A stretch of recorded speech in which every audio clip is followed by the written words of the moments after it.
এই গল্প কোনো প্রজাপতির নয়, এই গল্প মথের, যে তার জীবনের অর্ধেক সময় কাটায় একটি রাক্ষসের মতো শুধু খেয়ে।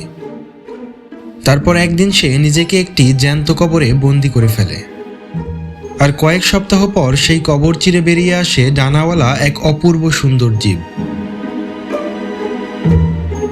এটি কোনো সায়েন্স ফিকশন নয়, এটি আমাদের প্রকৃতিতে ঘটে যাওয়া এক নীরব রূপান্তর। পাতার নিচে আমাদের চোখের আড়ালে একটি স্ত্রী মথ রেখে গেছে ক্ষুদ্র ক্ষুদ্র ডিম। প্রতিটি ডিম ভবিষ্যতের এক একটি জীবন। মাত্র কয়েক মিলিমিটার আকারের এই ডিমগুলোর ভেতরে লুকিয়ে আছে এক অবিশ্বাস্য রূপান্তরের নকশা।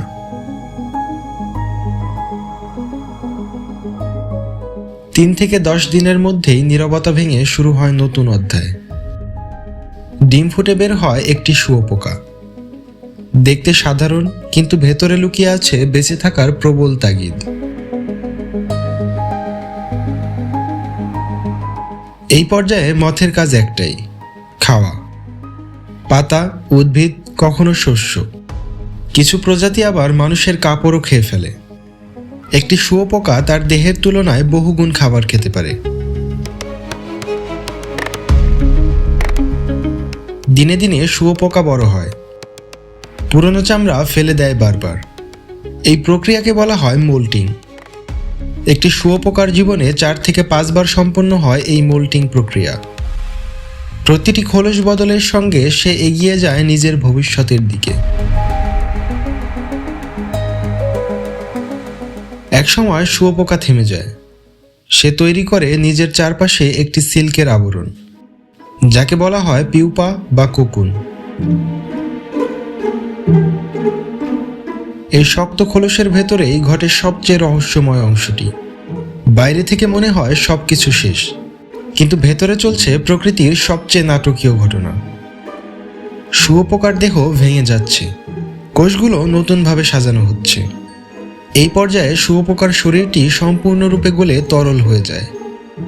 হ্যাঁ, আপনি ঠিকই শুনছেন, সে তার পুরনো অস্তিত্বকে পুরোপুরি বিসর্জন দেয়। এরপর সেই তরল থেকেই তৈরি হয় নতুন পা, নতুন চোখ এবং জাদুকরি ডানা। এই নিঃশব্দ বিপ্লব চলে 1 থেকে 3 সপ্তাহ।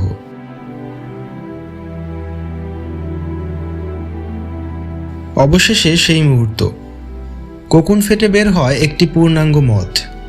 ডানা নরম, শরীর ভেজা। সে অপেক্ষা করে শক্ত হওয়ার জন্য।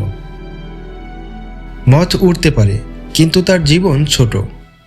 বেশিরভাগ মথ রাতে সক্রিয়, আলোর দিকে আকৃষ্ট হয় তারা। এই পর্যায়ে তাদের প্রধান লক্ষ্য একটাই, প্রজনন। নতুন ডিম পাড়ার মধ্য দিয়েই সে নিশ্চিত করে নিজের প্রজাতির ভবিষ্যৎ। ডিম, শুঁয়োপোকা, কোকুন, মথ, এই চক্র 1000 বছর ধরে চলছে, নীরবে, অবিরাম। প্রজাপতির মতো রঙিন না হলেও মথ প্রকৃতির ভারসাম্যে অপরিহার্য। পরাগায়ন থেকে শুরু করে খাদ্য শৃঙ্খলের গুরুত্বপূর্ণ অংশ। মথ কখনোই তুচ্ছ নয়। অন্ধকারে উড়ে বেড়ানো এই ছোট্ট প্রাণীটি আমাদের মনে করিয়ে দেয়, রূপান্তরের জন্য সবসময় আলো দরকার হয় না, ধৈর্য আর সময়ই কখনো কখনো যথেষ্ট।